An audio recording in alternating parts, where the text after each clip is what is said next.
Hello students, तो मैं आज ऐसी 3 गलतियां हैं जो आप सबको बताना चाहती हूं कि अगर वो 3 गलतियां आप अवॉइड कर पाओ या अवॉइड कर ली तो आपके 100 में से 100 सोशल साइंस में तो पक्के हैं। क्योंकि मैं देखती आ रही हूँ बच्चों का पैटर्न, वो ये 3 गलतियां ना चाहते हुए भी, ना पता होते हुए भी बार बार रिपीट करते हैं। और वो क्योंकि इतनी बार ये गलतियां रिपीट कर लेते हैं, टाइम की कमी हो जाती है, वो कंफ्यूज हो जाते हैं, वो ओवरवेल्म हो जाते हैं कि यार 4 सब्जेक्ट सोशल साइंस में हम टाइम पर कैसे खत्म करेंगे, कैसे करेंगे। तो ये जो 3 गलतियां हैं, अगर आपने सक्सेसफुली अभी इस टाइम पर अवॉइड कर ली तो ये जो बचे हुआ टाइम है इसमें आपको 100 में से 100 लाने से बच्चों कोई नहीं रोक सकता। तो चलो हम शुरुआत करते हैं। पहली गलती जो सबसे इजी गलती है और बच्चे सबसे ज्यादा करते हैं, वो कौन सी गलती है? वो ये गलती है कि 2 अलग सब्जेक्ट्स ऑफ सोशल स्टडीज को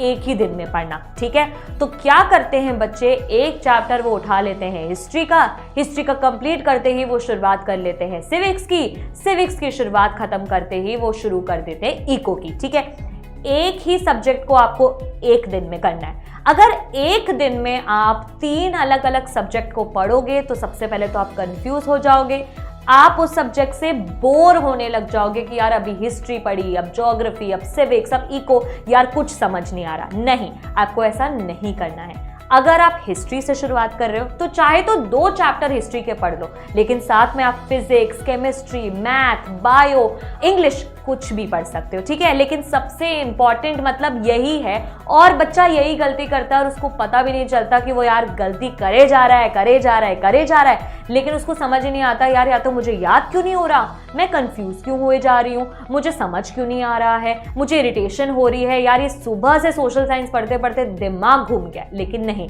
गलती आप ये कर रहे हो कि आप उन सब्जेक्ट्स को ब्रेक नहीं दे रहे हो। ठीक है, आप क्या करते हो, आप हिस्ट्री सुबह सुबह पढ़ लेते हो, आप सोचते हो आज तो मैं हिस्ट्री का, ज्योग्राफी का, सिविक्स का एक चैप्टर कंप्लीट कर डालूंगी, खत्म कोर्स।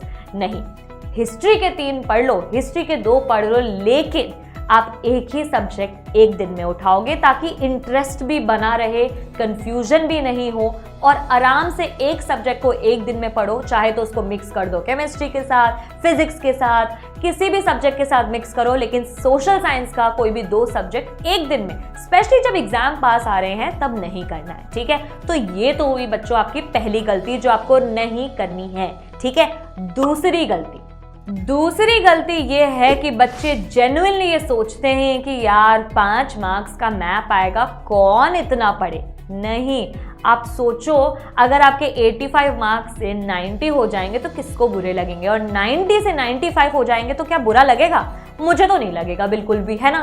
तो ये क्या गलती करते हैं बच्चे कि यार ज्योग्राफी पढ़ ली, सोशल साइंस के सारे सब्जेक्ट पढ़ लिए, लेकिन मैप छोड़ दिया कि छोड़ो ना, मैप को देखा जाएगा, 5 मार्क्स का ही तो है। 5 मार्क्स का है, ये याद रखो। 5 मार्क्स पूरा डिफरेंस, बच्चा फेल होते हुए पास हो जाता है एक मार्क्स में, तो यहाँ तो 5 मार्क्स है।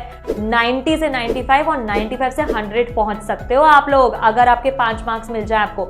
और ये भी याद रखो, 3 मार्क्स का मैप वर्क आता है ज्योग्राफी से और 2 मार्क्स का आता है हिस्ट्री से। जब चैप्टर पढ़ रहे हो, जब नोट्स बना रहे हो, जब ऐप की वीडियो लेक्चर्स देख रहे हो, तो जहां जहां लगता है कि यार ये मैप का हो सकता है, ये मैप का हो सकता है, तो अपना स्टार लेकर स्टार को मार्क कर दो कि मैप।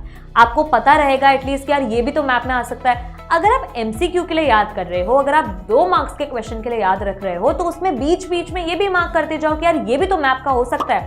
तो मैप वर्क अपना स्ट्रॉन्ग रखना है, क्योंकि मैप्स आपको दिलाएगा पूरे के पूरे 5 मार्क्स। तो जो बच्चे गलती कर रहे हैं मैप्स छोड़ने की, या सोच चुके हैं कि मैप्स तो हम नहीं करके जाएंगे, वापस अपनी गलती को सुधारो और मैथ्स पे पूरा ध्यान रखो, क्योंकि मैप्स आपको दिलाएगा 5 मार्क्स। तो ये हुई दूसरी गलती। तीसरी गलती ये करता है बच्चा कि जब उसने कुछ नहीं पढ़ा है तो वो ये नहीं देखेगा कि यार लास्ट के एग्जाम्स में, लास्ट के प्रीवियस ईयर क्वेश्चन पेपर में किन चैप्टर का सबसे ज्यादा वेटेज आया है, वो बस शुरू कर लेता है कहीं से भी। आपको ये तो पता है बच्चों कि 20 मार्क्स के सारा सब्जेक्ट है। ठीक है, सब इक्वली डिवाइडेड है। 20 मार्क्स की हिस्ट्री आएगी, 20 मार्क्स की इको आएगी, 20 मार्क्स की सिविक्स आएगी और 20 मार्क्स की आपकी ज्योग्राफी आएगी। ये तो सबका फंडा क्लियर होता है, लेकिन वो ये भूल जाता है या वो सोचना भूल जाते हैं कि यार हर सब्जेक्ट में भी हर चैप्टर का वेटेज डिफरेंट है। तो सबसे पहले तो बच्चा, जब आपने कुछ शुरुआत करी ही नहीं है तो भैया ज्यादा होशियार बनने की जरूरत नहीं है कि कोई भी चैप्टर उठा लिया, ठीक है। ऐसा चैप्टर उठाओ जिसका सबसे ज्यादा वेटेज है। हिस्ट्री में आप नेशनलिज्म इन इंडिया ले लो, 5 मार्क्स का वेटेज है। वाटर रिसोर्सेज ज्योग्राफी में सबसे ज्यादा वेटेज रखता है। पॉलिटिकल पार्टीज ले लो आप अपने सोशल साइंस की, सिविक्स में सबसे ज्यादा वेटेज रखता है। और एक और बात बताऊं, इको में तो 4 चैप्टर आ रहे हैं, उसमें से सेक्टर्स ऑफ इंडियन इकोनॉमी में 7 मार्क्स की कवरेज है। अब आप सोच रहे हो 20 में से 7 मार्क्स तो सिर्फ एक चैप्टर लेके आ, तो ये तो देखो यार कि अगर एंड टाइम पर आपके 1-2 चैप्टर अगर गलती से छूट भी गए तो उनका वेटेज लगभग 1-2-3 मार्क्स से ज्यादा का ना हो, और जो चैप्टर आपके कवर हो गए वो 5, 6, 7, 4 मार्क्स के एटलीस्ट कवरेज के हो। तो यार पहले सबसे पहले वेटेज देखो, अपनी प्रायोरिटी सेट करो कि ये चैप्टर्स तो मुझे एनी हाउ करने, ये चैप्टर्स तो मुझे एनी हाउ खत्म करने। उसके बाद देखी जाएगी कि यार जो 1-1, 2-2 मार्क्स की कवरेज वाले उसको अगर मैं छोड़ना चाहती भी हूं तो उसको बिल्कुल एंड के लिए रखो, ठीक है। तो ये 3 गलतियां जो बच्चे ना चाहते हुए, पता ही नहीं होती, बस दोहराए जा रहे हैं और सोचते हैं यार हमारे मार्क्स क्यों नहीं आ रहे, तो इन तीनों गलतियों को अभी से सुधार लो।